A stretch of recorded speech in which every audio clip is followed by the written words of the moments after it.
My name is Cecile and I work at NCAR in the climate science. And I'm also an NCAR wizard.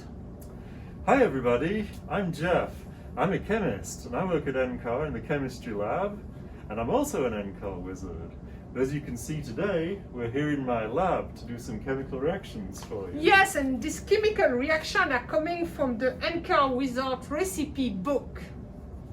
And then you can see that today, because we are working together in a lab, we have to have masks. Yeah, if we didn't have the masks, we'd have to be 6 feet apart, which would make it kind of difficult. Oh wow, it's very far away.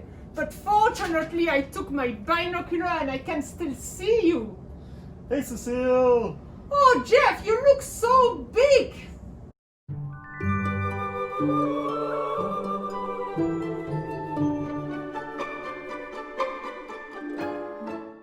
In this demonstration we are going to do elephant toothpaste. Then you know how big elephants are. And then when they brush their teeth, they need a lot of toothpaste. And you want to keep their teeth really clean because you don't want them to run around with toothache or cavity. That's right. But do you know where elephants go to the dentist, Cecile? No idea where. They have to go all the way to Tuscaloosa. This is a good one. Yeah. Okay, then if you look at our book here, this is a reaction where we are mixing hydrogen peroxide with, looking for the recipe here, we are mixing hydrogen peroxide with soap, potassium iodide and some food coloring to do the toothpaste. And we have already put in the bottom some hydrogen peroxide and some dish soap. The dish soap is just to make some foam and also to keep the teeth of the elephant really clean. Then you see also here the reaction is releasing some heat. Then we should measure the temperature. Do you have a thermometer somewhere in your lab? I do, right here actually, yes. So the temperature in the tube is now 69 degrees before the reaction. Okay, this is perfect. We are going to put some food coloring, just for the effect. Yeah, right here. Blue, so we'll have red and blue stripes, just like real toothpaste. This is going to look really good. Okay. And now I'm going to put the potassium iodide. Slowly here.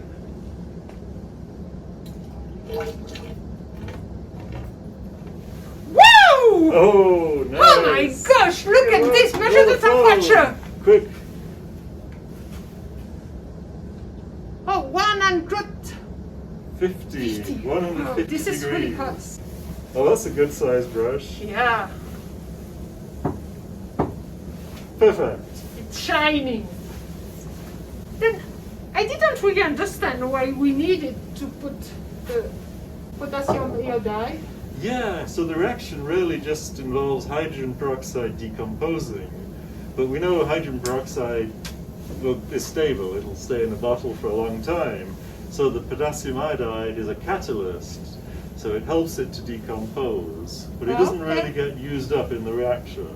Yeah. So it just keeps regenerating. Oh, very interesting. Yeah. So, it's a great reaction. Do you think the kids could try this at home though?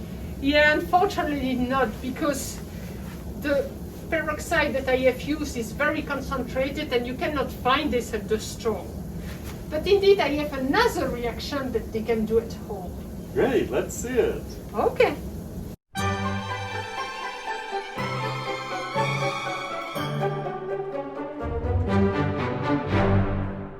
Okay, then today I'm going to show you an experiment that you can easily do at home. That you just need baking soda and vinegar. Here I'm taking apple cider vinegar because it has a color and I like it, but you can use any type of vinegar. And I'm taking a paper towel and I'm going to put 3 tablespoons of baking soda, 3 tablespoons to a third one. And then I'm closing, I'm doing a little wrap here with the baking soda inside the paper towel. Then you see I have a little wrap here. Now I'm taking a Ziploc bag, and then I'm going to put half a cup of vinegar.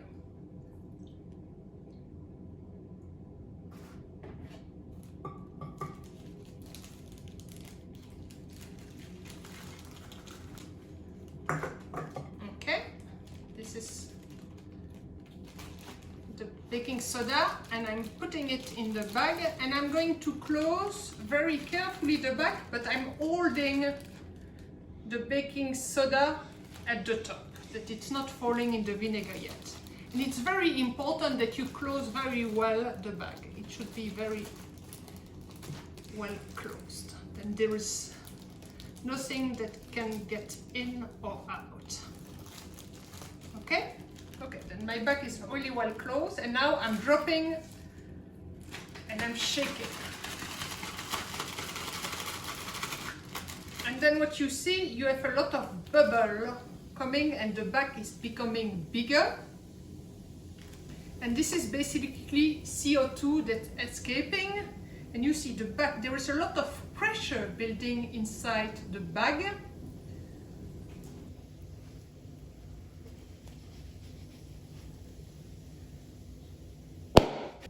It fought. Then you see you have the bag explode with the pressure of the CO2 inside. Then it's a fun experiment to do at home. Then I recommend that you do this in the garden, because you can make a mess inside. I hope you enjoy it, and thanks for watching.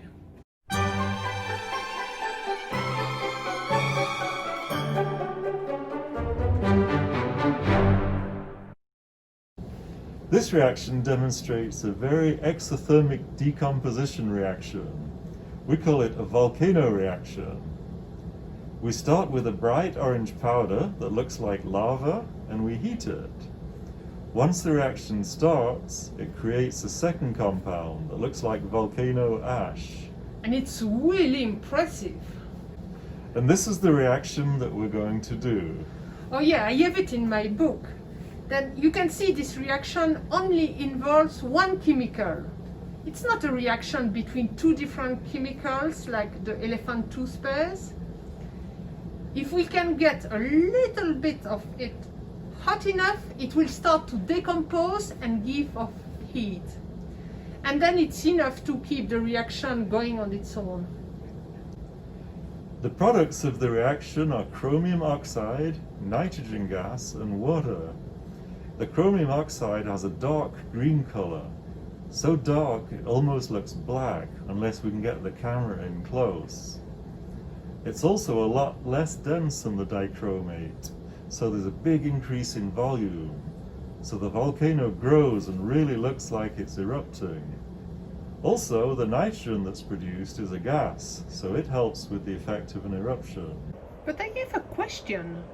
I see here that the reaction produces H2O. It's water. What happened to the water? It doesn't seem wet at all. Well, it's pretty hot in there, so the water comes off as water vapor or steam, and that adds to the effect of the eruption. One really impressive thing about this reaction is the color scheme. We start with an orange powder and end up with very dark green flakes. Chromium is particularly versatile, and its compounds can show up in many of the rainbow colors. For example, red, orange, yellow, green, violet. And I have a fun fact for you. The name chromium is coming from ancient Greek. The word chroma means color in Greek. Isn't it interesting? Thanks for watching, and we hope to see you in person next year. Let's turn the light. 1, 2, 3.